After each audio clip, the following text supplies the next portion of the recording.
ರಾಜ್ಯ ರಾಜಕೀಯದಲ್ಲಿ ಸಾಕಷ್ಟು ಬೆಳವಣಿಗೆಗಳು ನಡೀತಾ ಇದ್ದಾವೆ. ಸಿಎಂ ಬದಲಾವಣೆ ಆಗ್ತಾರೆ, ಕೆಪಿಸಿಸಿ ಅಧ್ಯಕ್ಷರು ಬದಲಾವಣೆ ಆಗ್ತಾರೆ, ಒನ್ ಮ್ಯಾನ್ ಒನ್ ಪೋಸ್ಟ್ ಅನ್ನುವಂತಹ ಸಾಕಷ್ಟು ಚರ್ಚೆಗಳು ಸರ್ಕಾರ ರಚನೆಯಾದಲ್ಲಿಂದ ಇವತ್ತಿನವರೆಗೂ ಕೂಡ ರಾಜ್ಯ ರಾಜಕೀಯ ಪಡಿಸಾಲೆಯಲ್ಲಿ ಕೇಳಿ ಬರ್ತಾ ಇರುವಂತಹ ವಿಚಾರ. ಈ ಸಲುವಾಗಿನೇ ಕೈ ಕಮಾಂಡ್ ಅಂಗಳದಲ್ಲಿ ಇವತ್ತು ರಾಜ್ಯ ರಾಜಕೀಯದ ಚರ್ಚೆ ಆಗುತ್ತೆ.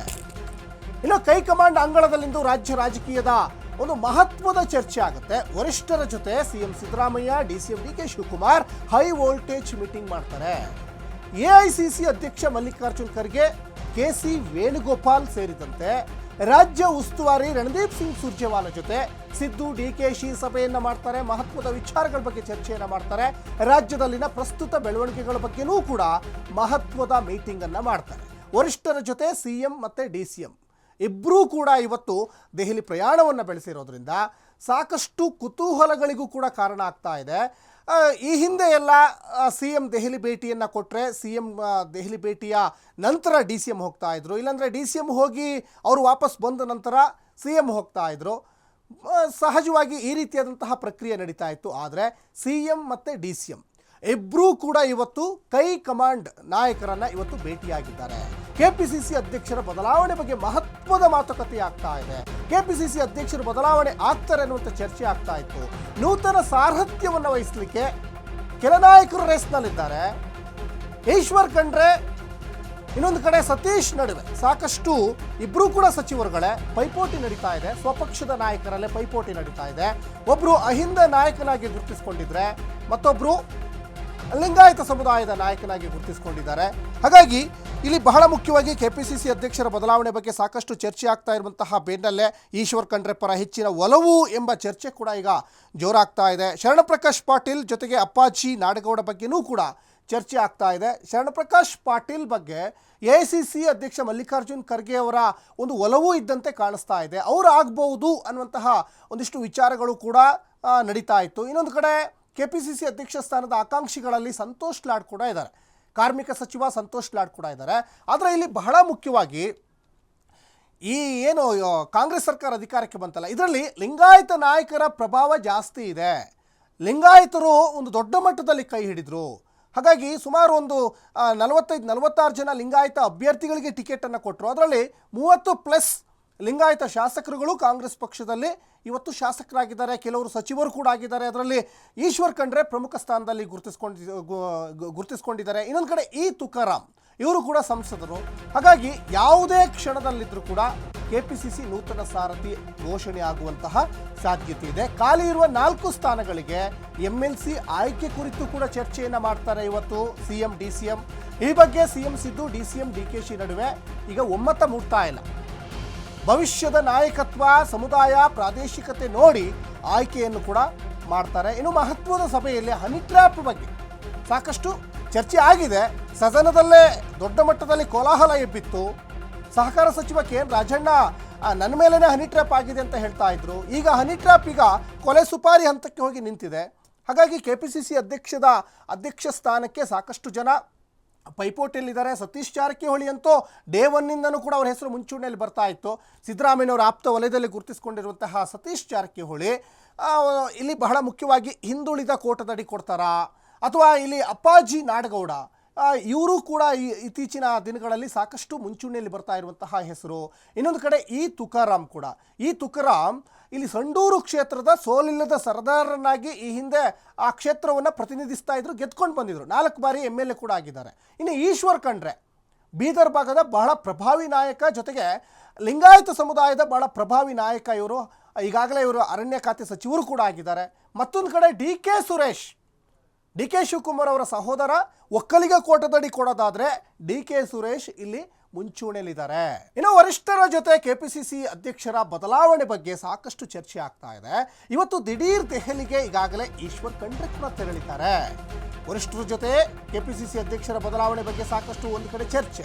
ಇವತ್ತು ದಿಢೀರ್ ದೆಹಲಿಗೆ ತೆರಳಿದ್ದಾರೆ ಈಶ್ವರ್ ಖಂಡ್ರೆ. ಸಹಜವಾಗಿಯೇ ಲಿಂಗಾಯತ ಸಮುದಾಯದವರಿಗೂ ಕೂಡ ನಮಗೂ ಕೊಡಿ, ನಾವು ನಿಭಾಯಿಸ್ತೀವಿ ಅಂತ ಮನಸ್ಸಲ್ಲಿದೆ. ಕೆಪಿಸಿಸಿ ಅಧ್ಯಕ್ಷರ ರೇಸ್ನಲ್ಲಿ ಈಶ್ವರ್ ಖಂಡ್ರೆ ಖಂಡಿತವಾಗ್ಲೂ ಕೂಡ ಇದ್ದಾರೆ. ಅಧ್ಯಕ್ಷರ ಬದಲಾವಣೆ ಬೆನ್ನಲ್ಲೇ ಮಹತ್ವದ ಒಂದು ಪಯಣ ಈಗ ಪಡ್ಕೊಂಡಿದೆ. ಬೆಳಗಿನ ಜಾವ 5:30 ಬೀದರ್ನಿಂದ ಹೊರಟಿದ್ದಾರೆ ಅನ್ನೋದು ಇಲ್ಲಿ ಗೊತ್ತಾಗ್ತಾ ಇದೆ. ಯಾಕಂದರೆ ಯಡಿಯೂರಪ್ಪನವ್ರನ್ನ BJP ಪಕ್ಷದಲ್ಲಿ ಅಧಿಕಾರದಿಂದ ಕೆಳಗಿಳಿಸಿದಾಗ BJP ಪಕ್ಷದಲ್ಲಿದ್ದಂತಹ ಬಹುತೇಕ ಲಿಂಗಾಯತ ನಾಯಕರುಗಳು, ಸ್ವಾಮೀಜಿಗಳು, ಲಿಂಗಾಯತ ಸಮುದಾಯದ ಬೇರೆ ಬೇರೆ ಲೀಡ್ರುಗಳು ಎಲ್ಲ ಕಾಂಗ್ರೆಸ್ ಕಡೆ ಮುಖ ಮಾಡಿದ್ರು. ಯಾಕೆ ಅಂದರೆ ಯಡಿಯೂರಪ್ಪನವ್ರನ್ನ ಅಧಿಕಾರದಿಂದ ಇಳಿಸಿದ್ರು. ಅದು ನಿಜಕ್ಕೂ ಕಾಂಗ್ರೆಸ್ ಪಕ್ಷಕ್ಕೆ ವರದಾನ ಆಯಿತು.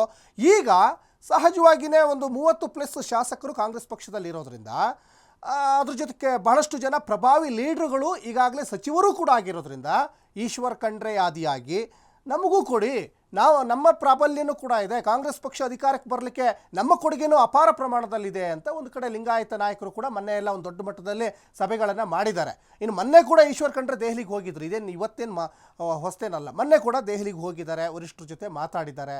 ಅದ್ರ ಜೊತೆಗೆ ಯಾರಿಗೆ ಕೊಡ್ತಾರೆ, ಯಾರು ಆಗಬಹುದು, ಯಾಕಂದರೆ ಇಲ್ಲಿ ಫಂಡ್ ರೈಸರ್ ಕೂಡ ಈಗ ಬಹಳ ಮುಖ್ಯ ಆಗ್ತದೆ. ಯಾರು ಹೈಕಮಾಂಡ್ ಬೊಕ್ಕಸವನ್ನು ತುಂಬುವಂತಹ ಲೀಡ್ರುಗಳು ಬೇಕಾಗ್ತದೆ. ಯಾಕಂದರೆ ಈ ಹಿಂದೆ ಕೂಡ DCM DK ಶಿವಕುಮಾರ್ ಅವರಿಗೆ ಒಳ್ಳೆ ಫಂಡ್ ರೈಸರ್ ಅಂತ CM ಒಂದು ಕಡೆ ಹೇಳ್ತಾ ಇದ್ರು.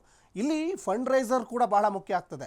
ಪಕ್ಷವನ್ನು ಗಟ್ಟಿಗೊಳಿಸುವಂತಹ ನಿಟ್ಟಿನಲ್ಲೂ ಕೂಡ ಪಕ್ಷವನ್ನು ಮತ್ತಷ್ಟು ಸಂಘಟನಾತ್ಮಕವಾಗಿ ಗಟ್ಟಿಗೊಳಿಸಬೇಕು, ಆ ನಿಟ್ಟಿನಲ್ಲೂ ಕೂಡ ನೋಡ್ತಾ ಇದೆ. ಯಾಕಂದರೆ ಇಲ್ಲಿ ಬಹಳ ಒಂದು 2-3 ಸ್ಟೇಟ್ ಬಿಟ್ಟರೆ ಮತ್ತೆ ಎಲ್ಲೂ ಕೂಡ ಕಾಂಗ್ರೆಸ್ ಇಲ್ಲ. ಅದರಲ್ಲೂ ಕೂಡ ಕರ್ನಾಟಕದಲ್ಲಿ ಒಂದು ದೊಡ್ಡ ಮಟ್ಟದಲ್ಲಿ ಬೇರೂರಿದೆ, ಅದು ಅಲ್ಲಾಡಬಾರ್ದು. ಹಾಗಾಗಿ ಆ ನಿಟ್ಟಿನಲ್ಲಿ ಒಬ್ಬ ಒಳ್ಳೆ ಪ್ರಭಾವಿ ನಾಯಕನಿಗೆ KPCC ಅಧ್ಯಕ್ಷ ಸ್ಥಾನ ಕೊಡುವಂಥ ಸಾಧ್ಯತೆ ಎಲ್ಲ ರೀತಿಯಲ್ಲೂ ಕಂಡು ಬರ್ತಾ ಇದೆ.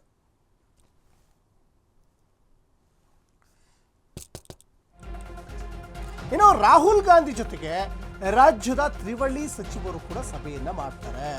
ಸಚಿವರಾದಂತಹ ಸಂತೋಷ್ ಲಾಡ್, ಖರ್ಗೆ, MB ಪಾಟೀಲ್ ಮೀಟಿಂಗ್ ಅನ್ನ ಮಾಡ್ತಾರೆ.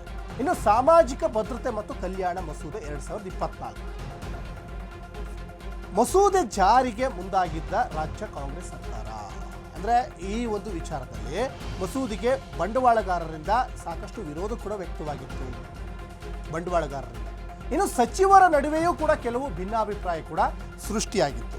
ಅಂದರೆ ಒಂದು ಕಡೆ ರಾಹುಲ್ ಗಾಂಧಿ ಒಲವನ್ನು ತೋರಿಸ್ತಾ ಇದ್ದಾರೆ, ಆದರೆ ಇಲ್ಲಿ ರಾಜ್ಯ ನಾಯಕರಲ್ಲಿ ಸಾಕಷ್ಟು ಒಂದಿಷ್ಟು ಅಪಸ್ವರಗಳು ಎದ್ದಿರೋದ್ರಿಂದ ಅವ್ರನ್ನೆಲ್ಲ ಸರಿದೂಗಿಸಬೇಕಾದಂತಹ ಒಂದು ಜವಾಬ್ದಾರಿ CM ಮತ್ತು DCMಗೆ ಬಿಟ್ಟಂಥದ್ದು.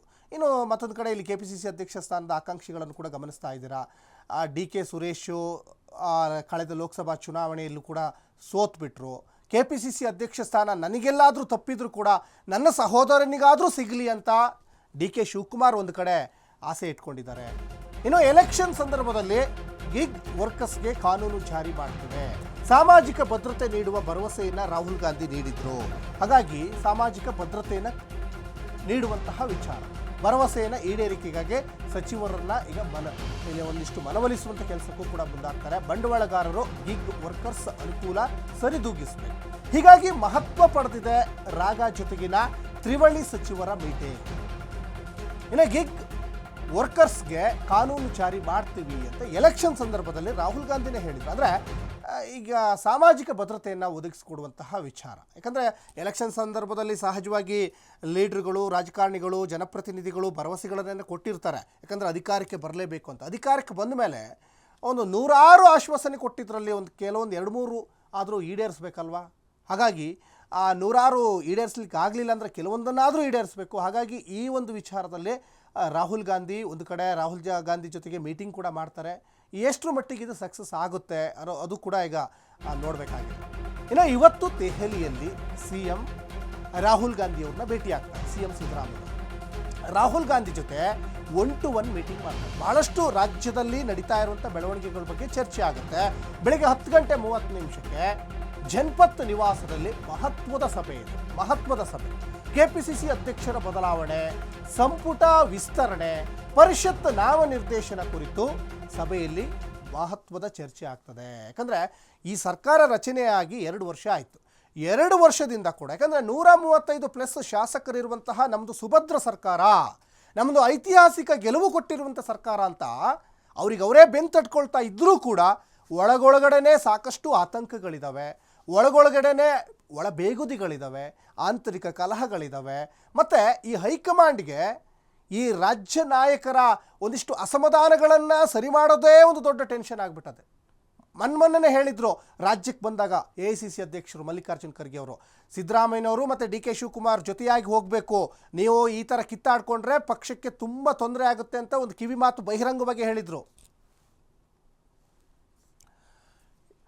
ಈ ಬಗ್ಗೆ ಹೆಚ್ಚಿನ ಡೀಟೇಲ್ಸನ್ನು ನಮ್ಮ ಪೊಲಿಟಿಕಲ್ ರಿಪೋರ್ಟರ್ ಹನುಮಂತು ದುರ್ಗದ್ ಕೊಡ್ತಾ ಹೋಗ್ತಾರೆ. ಹನುಮಂತು, ರಾಜ್ಯ ರಾಜಕೀಯದಲ್ಲಿ ಸಾಕಷ್ಟು ಬೆಳವಣಿಗೆಗಳು ಸರ್ಕಾರ ರಚನೆಯಾದಲ್ಲಿಂದ ಇವತ್ತಿನವರೆಗೂ ಅಂದರೆ 2 ವರ್ಷದಿಂದನೂ ಕೂಡ ಬಹಳ ಮಹತ್ವದ ವಿಚಾರಗಳು ನಡೀತಾ ಇದ್ದಾವೆ. CM ಬದಲಾವಣೆ ಆಗ್ತಾರೆ, KPCC ಅಧ್ಯಕ್ಷರು ಬದಲಾವಣೆ ಆಗ್ತಾರೆ, 1 man 1 post, ಅದ್ರ ಜೊತೆಗೆ ಹನಿ ಟ್ರ್ಯಾಪ್ ವಿಚಾರ ಮತ್ತು ಸಂಪುಟ ಪುನರ್ರಚನೆ, ಹೀಗೆ ಮತ್ತೊಂದು ಕಡೆ ಈಗ ಖಾಲಿ ಉಳಿದಿರುವಂತಹ ಸ್ಥಾನವನ್ನು ತುಂಬಿಸುವಂತಹ ವಿಚಾರ. ಇವೆಲ್ಲ ವಿಚಾರಗಳ ಬಗ್ಗೆ ಇವತ್ತು ಚರ್ಚೆ ಮಾಡಲಿಕ್ಕೆ CM DCM ದೆಹಲಿ ಪ್ರಯಾಣವನ್ನು ಬೆಳೆಸಿದ್ದಾರೆ. ಅದರ ಜೊತೆಗೆ ಈಶ್ವರ್ ಖಂಡ್ರೆ ಕೂಡ ಇವತ್ತು ದೆಹಲಿ ಪ್ರಯಾಣವನ್ನು ಬೆಳೆಸ್ತಾ ಇದ್ದಾರೆ. ಸಾಕಷ್ಟು ಕುತೂಹಲಕ್ಕೆ ಕಾರಣ ಆಗ್ತಾ ಇದೆ. ಹನುಮಂತ ದುರ್ಗದ್. ಸಚಿನ್, ಇಡೀ ರಾಜ್ಯ ರಾಜಕಾರಣ ದೆಹಲಿ ಅಂಗಳದಲ್ಲಿ ನಡೀತಾ ಇದೆ. ಅದರಲ್ಲೂ ಕೂಡ ಪ್ರಮುಖವಾಗಿ 3 ವಿಚಾರಗಳಿಗೆ ಆದ್ಯತೆಯನ್ನ ನೀಡಿ ಇವತ್ತು AICC ವರಿಷ್ಠರ ಜೊತೆಗೆ ರಾಜ್ಯ ನಾಯಕರು ಚರ್ಚೆಯನ್ನ ಮಾಡ್ಲಿಕ್ಕಿದ್ದಾರೆ. ಒಂದು, KPCC ಅಧ್ಯಕ್ಷರ ಆಯ್ಕೆ ವಿಚಾರದಲ್ಲಿ ಚರ್ಚೆಗಳಾಗತ್ತೆ. ರೇಸ್ ನಲ್ಲಿ ಯಾರ್ಯಾರು ಇಳಿದಿದ್ದಾರೆ ಅವರ ಬಗ್ಗೆ ಎಲ್ಲಾ ಮಾಹಿತಿಯನ್ನ 1 to 1 ಆಗಿ ಮಾಹಿತಿಯನ್ನ ಈಗಾಗಲೇ ಹೈಕಮಾಂಡ್ ಪಡೆದುಕೊಂಡಿದೆ. ತೀವ್ರವಾಗಿ ಸಚಿವ ಸತೀಶ್ ಜಾರಕಿಹೊಳಿ ಮತ್ತು ಈಶ್ವರ್ ಖಂಡ್ರೆ ಅವರ ನಡುವೆ ಒಂದಷ್ಟು ಪೈಪೋಟಿ ಇದೆ. ಲಿಂಗಾಯತ ಸಮುದಾಯಕ್ಕೆ ಮಣೆ ಹಾಕ್ಬೇಕಾ ಅಥವಾ ವಾಲ್ಮೀಕಿ ಸಮುದಾಯಕ್ಕೆ ಮಣೆ ಹಾಕ್ಬೇಕಾ ಅನ್ನೋಂತ ಒಂದು ಚರ್ಚೆಗಳಿದಾವೆ. ಅದರ ಜೊತೆಗೆ ಬಲಾಬಲಗಳನ್ನು ಕೂಡ ನೋಡುವಂತದ್ದು, ಸಂಘಟನಾ ಸಾಮರ್ಥ್ಯ, ಅದೆಲ್ಲವನ್ನು ಜೊತೆಗೆ ರಾಜ್ಯದಲ್ಲಿರುವಂತಹ ಬಣಬಡಿದಾಟಕ್ಕೆ ಯಾವುದೇ ರೀತಿಯ ಒಂದಿಷ್ಟು ಅನುಕೂಲ ಆಗದ ರೀತಿಯಲ್ಲಿ ಒಂದು ಬ್ರೇಕ್ ಹಾಕುವಂತ ರೀತಿಯಲ್ಲಿ ಯಾವ ರೀತಿ ತೀರ್ಮಾನವನ್ನ ತೆಗೆದುಕೊಳ್ಬೇಕು, ಯಾರನ್ನ ಆಯ್ಕೆ ಮಾಡಿದ್ರೆ ಅವೆಲ್ಲವೂ ಕೂಡ ಬ್ರೇಕ್ ಬೀಳುತ್ತೆ, ಹೈಕಮಾಂಡ್ ಮಾತ್ರ ನಡೆಯುತ್ತೆ ಅನ್ನುವಂತಹ ಒಂದಷ್ಟು ನಿರ್ಧಾರಗಳ ಆಧಾರದ ಮೇಲೆ ನೂತನ KPCC ಅಧ್ಯಕ್ಷರ ಆಯ್ಕೆ ಆಗುತ್ತೆ. ಮತ್ತೊಂದು 4 ಸ್ಥಾನಗಳ ಏನಿದೆ ವಿಧಾನ ಪರಿಷತ್ಗಳಿಗೆ ನಾಮನಿರ್ದೇಶನ ಮಾಡುವಂತಹ ವಿಚಾರದಲ್ಲಿ 4 ಕೋಟಾಗಳು ಈಗಾಗಲೇ ಫಿಕ್ಸ್ ಆದಂತೆ ಕಾಣಿಸ್ತದೆ. ಒಂದು DCM ಅವರ ಕೋಟ, 2ನೇದು CM ಅವರ ಕೋಟ, 3ನೇದು AICC ಅಧ್ಯಕ್ಷ ಮಲ್ಲಿಕಾರ್ಜುನ್ ಖರ್ಗೆ ಅವರ ಕೋಟ, ಒಂದು ಹೈಕಮಾಂಡ್ ಕೋಟ. ಈ ಕೋಟಾದಡಿಯಲ್ಲಿ 4 ಸ್ಥಾನಗಳು ಆಯ್ಕೆ ಆಗುವಂತ ಸಾಧ್ಯತೆಗಳಿದಾವೆ. ಇರುವಂತ 4 ಸ್ಥಾನಗಳಿಗೆ 40ಕ್ಕೂ ಹೆಚ್ಚು ಆಕಾಂಕ್ಷಿಗಳಿದ್ದಾರೆ. ಆದ್ರೆ ಮತ್ತೊಂದು ಕಡೆಗೆ ಪ್ರಮುಖವಾಗಿ ಹನಿ ಟ್ರ್ಯಾಪ್ ಪ್ರಕರಣ ಇಡೀ ರಾಜ್ಯ ಸರ್ಕಾರವನ್ನ ಮುಜುಗರಕ್ಕೆ ಒಳಪಡಿಸಿತ್ತು. ಸ್ವತಃ ಒಬ್ಬ ಪ್ರಭಾವಿ ಸಚಿವರು ಸರ್ಕಾರದ ವಿರುದ್ಧನೇ ಒಂದಷ್ಟು ಸರ್ಕಾರದಲ್ಲಿರುವಂತಹ ಇನ್ನೊಬ್ಬ ನಾಯಕನೇ ಇದನ್ನು ಮಾಡಿಸಿದಾನೆ ಅನ್ನೋ ರೀತಿಯಲ್ಲಿ ಮಾತನಾಡಿರುವಂತಹ ವಿಚಾರಕ್ಕಾಗಿ ಮತ್ತೆ ಹಿಂದೆ ಸತೀಶ್ ಜಾರಕಿಹೊಳಿ ಅವರು ದೆಹಲಿ ಭೇಟಿಯ ಸಂದರ್ಭದಲ್ಲಿ ನೇರವಾಗಿ ಆ ನಾಯಕನ ಹೆಸರು ಹೇಳಿಯೇ ದೂರನ್ನ ಕೊಟ್ಟು ಬಂದಿದ್ರು. ಹೀಗಾಗಿ ಇವತ್ತಿನ ಸಭೆ ಮಹತ್ವವನ್ನ ಪಡೆದುಕೊಂಡಿದೆ. ಮತ್ತೆ ಯಾವ ತಿರುವು ಪಡೆದಿರುತ್ತೆ ಅನ್ನುವಂಥದ್ದು ಕೂಡ ಒಂದಷ್ಟು ಕುತೂಹಲಕಾರಿ ಪ್ರಶ್ನೆಗಳಿದಾವೆ. ಒಟ್ಟಾರೆಯಾಗಿ ಈ 3 ವಿಚಾರಗಳಲ್ಲಿ ಇವತ್ತಿನ ಸಭೆ ನಡೆಯುತ್ತೆ. ಅದರ ಜೊತೆಗೆ CM ಸಿದ್ದರಾಮಯ್ಯ ಅವರ ಜೊತೆಗೆ ರಾಹುಲ್ ಗಾಂಧಿ ಪ್ರತ್ಯೇಕ ಮಾತುಕತೆಯನ್ನ ಮಾಡ್ತಾರೆ. CM ಆದ ನಂತರದಲ್ಲಿ DCM ಅವ್ರ ಜೊತೆಗೆ ಪ್ರತ್ಯೇಕ ಮಾತುಕತೆಯನ್ನ ಮಾಡ್ತಾರೆ. ಆದ್ರೆ ಒಂದಂತೂ ಸತ್ಯ, ಯಾವುದೇ ಕ್ಷಣದಲ್ಲಾದ್ರೂ KPCCಗೆ ನೂತನ ಸಾರಥ್ಯ ಆಯ್ಕೆ ಆಗುವಂತಹ ಸಾಧ್ಯತೆ ಇದೆ. ಆದ್ರೆ ಅಂತಿಮ ಗಳಿಗೆಯಲ್ಲಿ ಏನಾದ್ರೂ ಪಟ್ಟು ಬದಲಾಯಿಸಿದ್ರೆ ಬೇರೆ ರೀತಿಯ ರಾಜಕೀಯ ತಿರುವುಗಳು ಕೂಡ ಪಡೆಯುವಂತ ಸಾಧ್ಯತೆ ಇದೆ. ಸಚಿನ್. ಓಕೆ, ಧನ್ಯವಾದ ಹನುಮಂತು ತಮ್ಮೆಲ್ಲ ಡೀಟೇಲ್ಸ್ಗಾಗಿ.